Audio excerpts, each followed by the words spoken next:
What's the most badass way you've ended a relationship? By ending his relationship with everyone he loved at once, and I did it without saying a word. But first let me backtrack a little. I met Tyler during my senior year of college. I was a mess at the time. My parents weren't around, and I spent most days alone in my apartment staring at Netflix but not really watching. I felt invisible, empty, like I was destined to be alone. Tyler showed up right when I needed someone the most, and he noticed me. He'd say, "You're so cute when you blush." And even though it made me uncomfortable, it felt good to be seen. At first, Tyler seemed perfect. He texted constantly, called me beautiful nonstop, and kept saying we were soulmates. It felt like a fairy tale. When he told me no one else would love you like me, I believed it. But looking back now, I see what was actually happening. He saw I was broken, insecure, and used that against me. He knew I had nowhere to go, so when things got toxic, I stayed. It didn't happen overnight. Little insults turned into bigger ones, jokes became jabs. If I tried to talk about how he hurt me, he'd sigh and say, "I'm still here, aren't I?" He always said I should be grateful for him, and I believed him. I genuinely thought I couldn't do better. But things changed on his 28th birthday. I'd saved for months to buy him this expensive car he'd been talking about forever, a Hellcat. At dinner with all his friends, I handed him the keys. I expected him to freak with excitement, but instead he just said, "That's not what I asked for. I asked for a three-way with your best friend Jenna because she's prettier." Everyone laughed awkwardly, and I joined them. But Tyler's face told me he was serious. One of his buddies actually tried sticking up for me. He said, "Tyler man, OP is very pretty, you lucked out. I don't know what you're on about." For a second, I felt good. But Tyler just laughed and said, "Thanks for trying to cheer me up. But let's be honest, she's no Sydney Sweeney." My chest went cold. Tears started forming in my eyes, but I didn't argue. I ate the dinner in silence, knowing right then it would be the last birthday I spent with him. Soon after, I started therapy, and for the first time ever, someone told me I deserved to be treated with kindness. That changed everything. It also ignited something in me, a desire for revenge. Revenge for the broken girl Tyler wrapped around his finger. And so, I quietly started taking notes about him. Like when we took a weekend trip and he begged me to let him hook up with Jenna, saying, "What happened to girls supporting girls?" I noted it. When I finally talked to her about it, she shocked me. She broke down and confessed that Tyler made passes at her multiple times,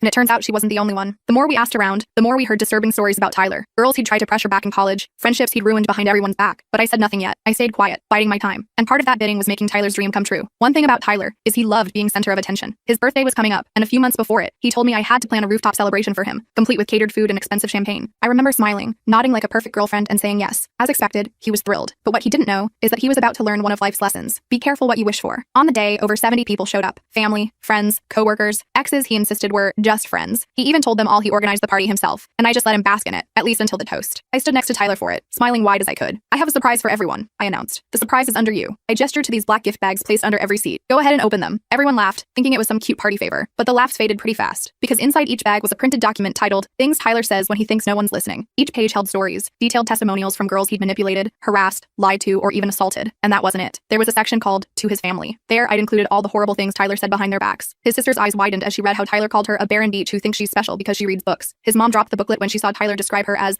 only useful for her cooking. His dad looked stunned at Tyler's line about how he'd spit on his grave if he stopped giving him money. The rooftop went silent, and slowly all eyes turned to Tyler. His confident smirk vanished completely, his face white as a sheet. Everyone he'd ever known stared at him with disgust. Friendships collapsed right there, and his family stood there looking betrayed and devastated. And all while that was happening, I picked up my purse, smiled, and walked away. Or I should say I tried. Because next thing I knew, Tyler grabbed my shoulder. Hard. "Where are you going?" he yelled. The full story is on my